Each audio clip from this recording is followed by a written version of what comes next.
There was some apprehension. There certainly was. We had no idea how good Derek Smith and Peter Zeza were going to be. We didn't know if Rick Tocchet was going to play at this time. There was a lot of holes in our hockey club. By February 1985, many of the holes had been filled, and this team, with a new general manager, an unknown coach, and a collection of kids, was to everyone's surprise pushing Washington for the division lead. On March 5th, needing desperately to halt a 3-game losing streak, the Philadelphia Flyers traveled to Long Island. As shown on television, a win against their old nemesis was vital for the confidence of this young team. Circles out one way, looks left, gets it on House stick, and he'll come to center ice, chased by LaFontaine. Through off the body of Prop into the zone. Pulling right out in front, he scores! Davey Pullen scores at 2:18 of overtime. It was an important goal because with so many young kids who were intimidated perhaps by walking into Nassau Coliseum, well, they finally won the game and realized they could win the big one there. And then we swept Washington in that home-and-home series. I think that's when we all realized that we got a pretty good hockey club here. A pretty good hockey club it was, as the Flyers finished the regular season winning 16 of their last 17 games. On March 28th, the hottest team in hockey defeated the Detroit Red Wings and was rewarded with a 5-minute standing ovation upon clinching the club's 8th division title in their brief 18-year history. The youngest team in professional sports, the Philadelphia Flyers, was a team performing beyond all expectations.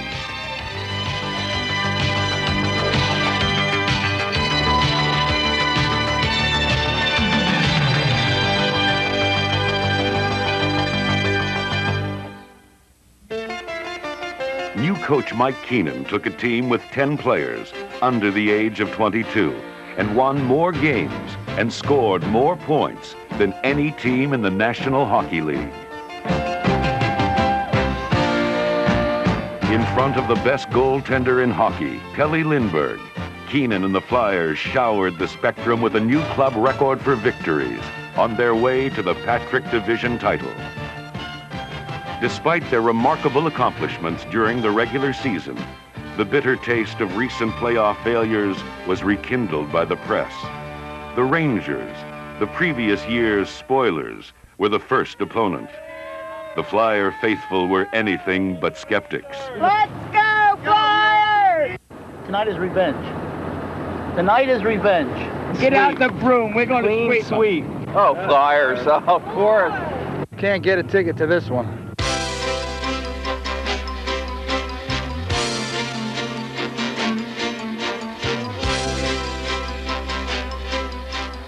It was anyone's guess how these brash young men would react to playoff pressure. The Rangers came to the Spectrum disguised as patsies. They were 0-7 against the Flyers in the regular season.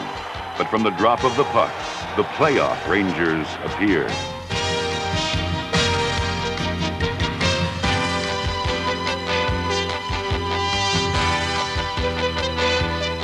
Despite the New Yorkers' best efforts, the Flyers' defense, ranked second during the regular season, forced Ranger mistakes.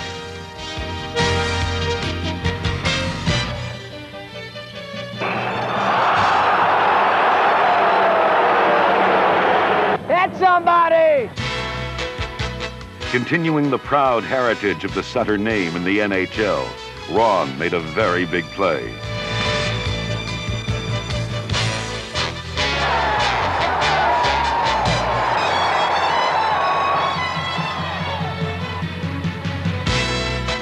Poulin to Prop to McCrimmon, and it was 2-0 Flyers. Philadelphia scored again, but the Rangers scored twice, then tied it on a fluke goal that had jinx written all over it. After 54-goal scorer Tim Kerr put the Flyers up 4-3. The Rangers scored with only 26 seconds left. And ghosts from April's past seemed to fill the Spectrum. This young team showed its overtime character, outshooting New York 9-1. Lindsey Carson screened goalie Hanlon, and Ron Sutter came out of the pack to feed Mark Howe for a shot that would end 3 years of playoff frustration.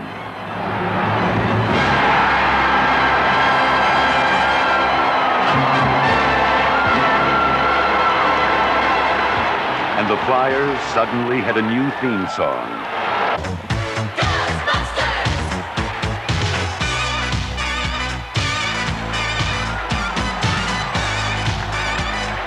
I ain't afraid of no ghosts. It's fantastic to get a win under our belt. It's going to help the confidence of this hockey team a great deal. Now nobody can say anything. Now we're on the positive side. We're on the plus side. Now we've got a plus streak going, you know. Now let's talk about that streak. That's what I say. Maybe it's better that it was a close one tonight. You know, everybody kind of grew up in the third period and in overtime there. And it's fortunate for us that we won. The bloodline of the game's hero was obvious. Thoroughbred. Philadelphia swept the Rangers in 3 as Tim Kerr ignited the Flyers with an NHL record 4 goals in 1 period in Game 3. Next, the division finals and the 4-time Stanley Cup champion New York Islanders. Daily News Flyers lineups. Some Flyer fans were outspoken about their team. The coaching, the rookies are fantastic. It's a great team. Some were less vocal. It's in the bag. The Flyers were riding a wave of emotion as they faced what some believed was still an empire.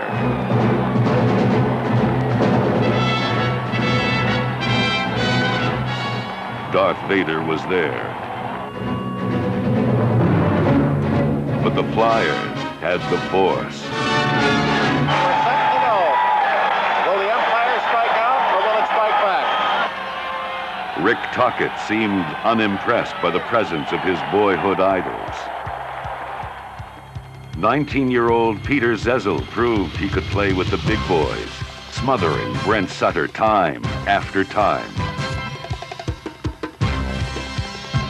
Just turned 20, Derek Smith went toe-to-toe with veteran Islander defensemen.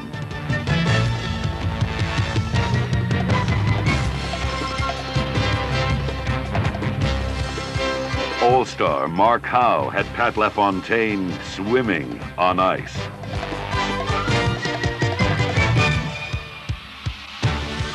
Brian Propp fed Tocchet, who shot for the left corner.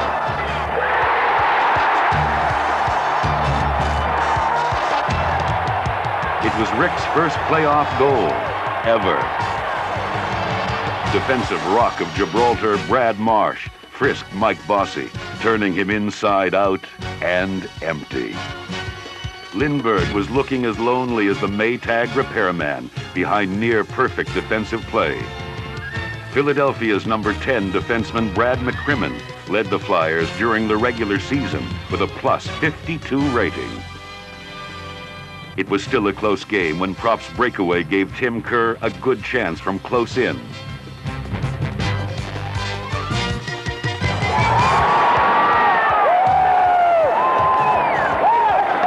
That goal made it 2-0.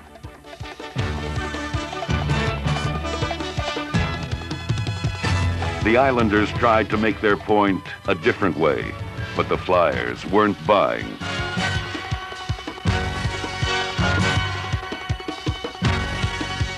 When New York brought out their heavy artillery, Dave Brown settled things down and waited for another turn.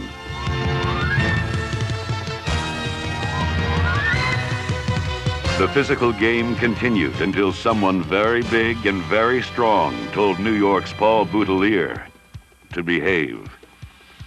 Pelly had a shutout going and just wanted to play hockey. Ron Sutter, one of the league's top defensive forwards, was masterful in blanketing Brian Trottier. And when Tocchet stole a Dennis Potvin pass, Ron was there to capitalize on the opportunity.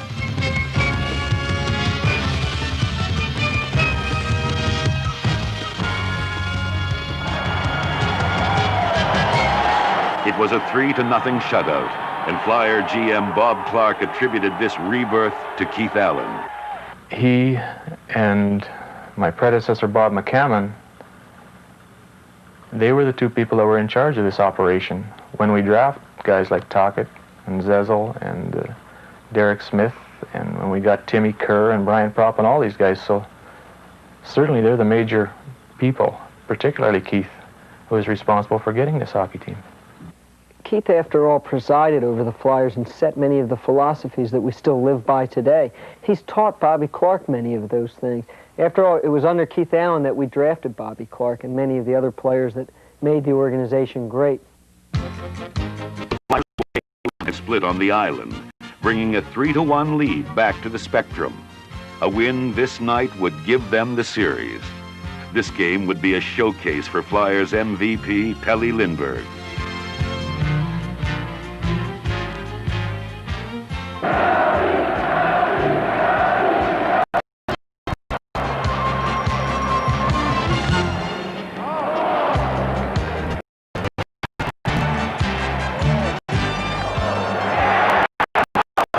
The Islanders were desperate and the speed of play accelerated.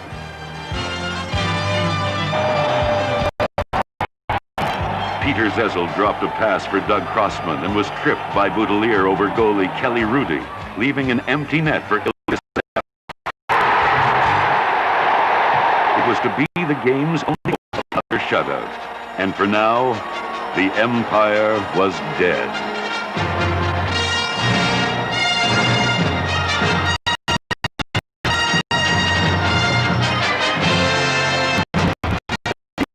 To go nowhere, killed a giant and moved the major hockey's holy grail.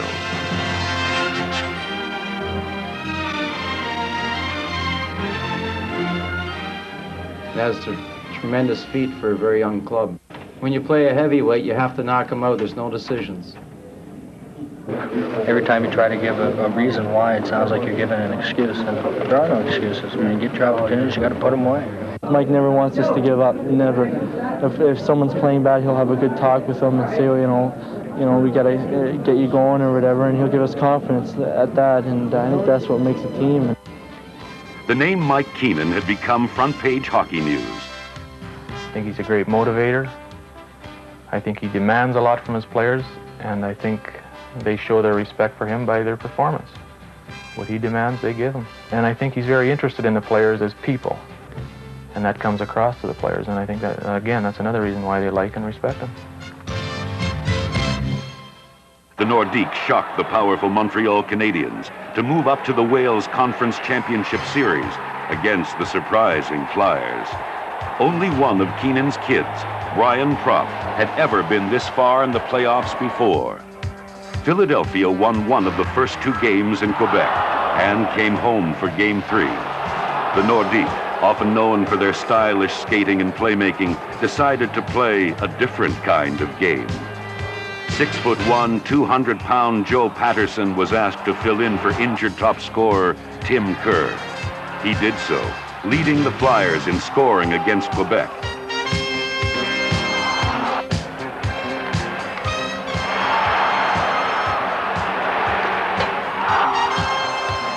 Flyers fans had seen enough. So had Rick Tocchet. Ed Hospodar was instructed to stay cool. Mike Keenan's philosophy being not to retaliate, but to take advantage of Nordique penalties. Quebec lived by the sword and died by it in Game 3, as the Flyers scored 3 power play goals to win it 4-2.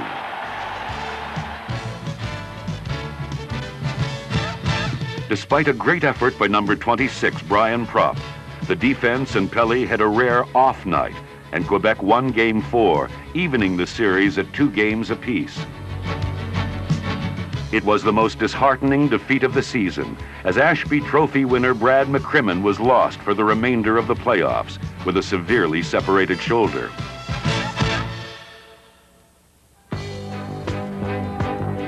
La Belle Provence looked anything but beautiful to the Flyers as they faced the critical 5th game without their outstanding defenseman McCrimmon and leading scorer Kerr. Captain Dave Poulin was hampered by injured ribs.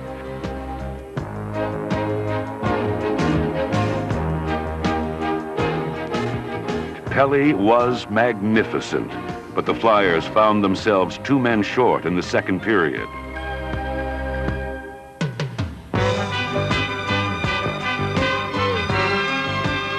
Quebec carried the 1-0 lead into the final period. It was here that the importance of the Craven-Patterson trade was best illustrated, as first, Patterson tied it, and then Brian Propp assisted Murray Craven on the biggest play of his young career. Brian, the goal scorer that he is, they felt, I think, that he was more of a threat to score, and he took the puck wide, and both defensemen went over and challenged him, and all he did was slid it right over to me, and I picked the puck up, and we've been, all week we've been saying, you gotta shoot high on Gosselin, you gotta shoot high. The 2-1 win continued the Flyers' extraordinary playoff achievements. It brought them home for Game 6 and the chance to give their Philadelphia fans one more victory and a berth in the coveted Stanley Cup Finals. Charting line changes and opponents' tendencies is the job of one of the unsung heroes in the Flyer coaching family, assistant coach E.J. McGuire. This night, he tipped off Coach Keenan to Quebec's weaknesses. Captain Dave Poulin was courageously playing with 3 cracked ribs. When Rick Tocchet deflected in a Mark Howe shot, it looked like the beginning of the end in Game 6 for Quebec. But with the score still 1-0 and the Flyers 2 men short, the prospect of a Game 7 in Quebec suddenly loomed very real. Number 20 will never forget the frantic seconds that followed. Flyers, Stosny right on to the left side to Marois. Back to Stosny. Short-handed breakaway by Dave Poulin.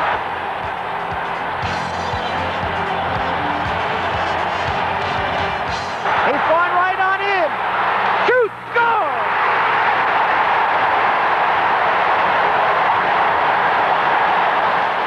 It was the first 2-man shorthanded goal in Flyer playoff history, and it broke Quebec.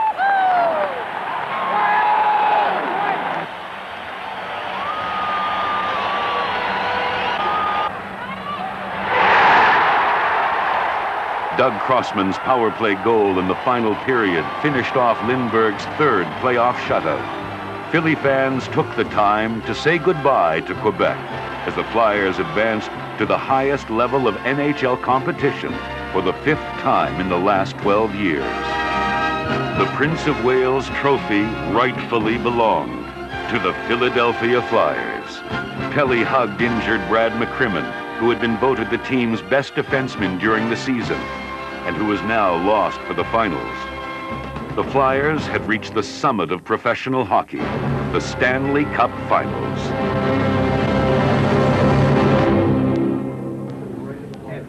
Ron Sutter would defend against the game's greatest player, the Edmonton Oilers' Wayne Gretzky. Well, I expect that. I play against him, all 3 times this year. And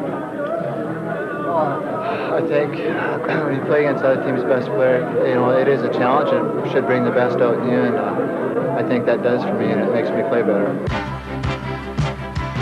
Hockey's ultimate series was about to begin. This crowd here is wired. They're really starting it now, and you can just sense playoff atmosphere as Flyers coming out of their room. They should be hitting the ice, and I won't have to tell you when. Stirring sounds of Kate Smith and God Bless America were reborn in a new young face for another exciting Flyers Stanley Cup Finals.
The defending champion Edmonton Oilers came to the Spectrum having lost but 2 playoff games in 1985. Stars with glittering credentials filled their lineup. The Great One crossed the blue line but had no one to pass to. Mike Keenan's plan was to cut off the passing lanes, making the rink smaller for the free-wheeling Oilers. Rick Tocchet smothered Yari Curry. Derek Smith shut down Krzyzewski. And Peter Zezel took care of Napier. Young men living out their dream to play with the best in the Stanley Cup Finals. Ron Sutter handled Gretzky and had time to force a power play. The Flyers' forechecking caused Edmonton mistakes and a Flyer 2-man advantage. Ilkka Sinisalo, the team's 3rd leading goal scorer during the season, finally connected.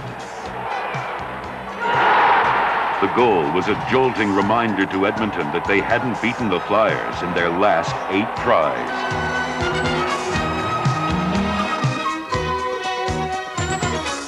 Miro Dvorak and Thomas Eriksson filled in for Brad McCrimmon, and Lindbergh again was on fire. When Murray Craven forced a Paul Coffey mistake, Ron Sutter displayed a stunning piece of offense.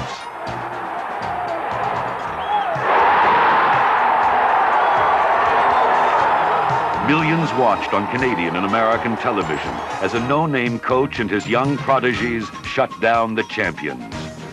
Thanks to Pat Croce, the Flyers' physical conditioning coach, Tim Kerr's injured knee was strong enough to keep him in another critical playoff game. Flyers owner Ed Snyder had to like what he saw as his young team went on to win Game 1, 4-1. Edmonton showed their championship caliber as they came back to win a close one in Game 2. And now, the patched-up Flyers offense had to run on a bigger, faster track in Edmonton. Facing the most productive offense in NHL history, the Flyers lost Game 3 and 4 by close margins. Hockey's greatest player, Wayne Gretzky, caught fire and was simply too much for the young Flyers. In Game 5, Bob Froese valiantly filled in for injured Pelle Lindbergh, but Paul Coffey and the revved-up Oilers raced to a 7-1 lead. Still, the Flyers refused to quit. They set one last goal to win the final period. Inspired by Rich Sutter, they showed their character once again, outscoring Edmonton 2-1. The Oilers retained the cup, but the youthful Flyers' proud achievements could not be diminished. The National Hockey League's award ceremony provided the Flyers with a fitting end to their brilliant season. The NHL's Coach of the Year award was no surprise. Mike Keenan.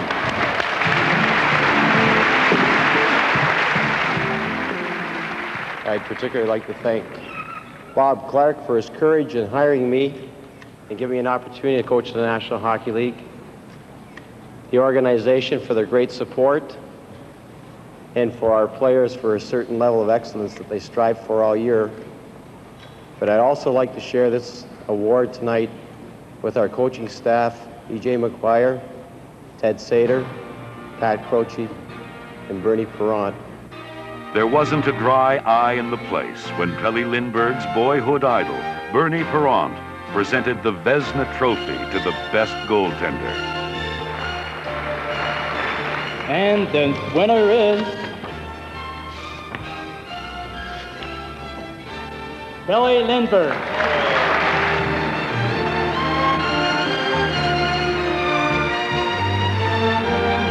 First of all, I want to thank my teammates. Without them, this wouldn't be possible.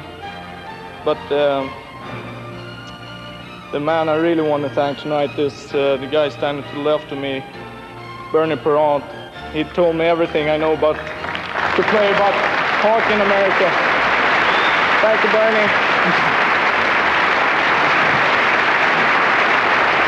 It was a magnificent blend of youth, experience, and hard work that enabled this team to rise beyond all expectations to the brink of the Stanley Cup. The lessons learned may help them to drink from it in the years to come.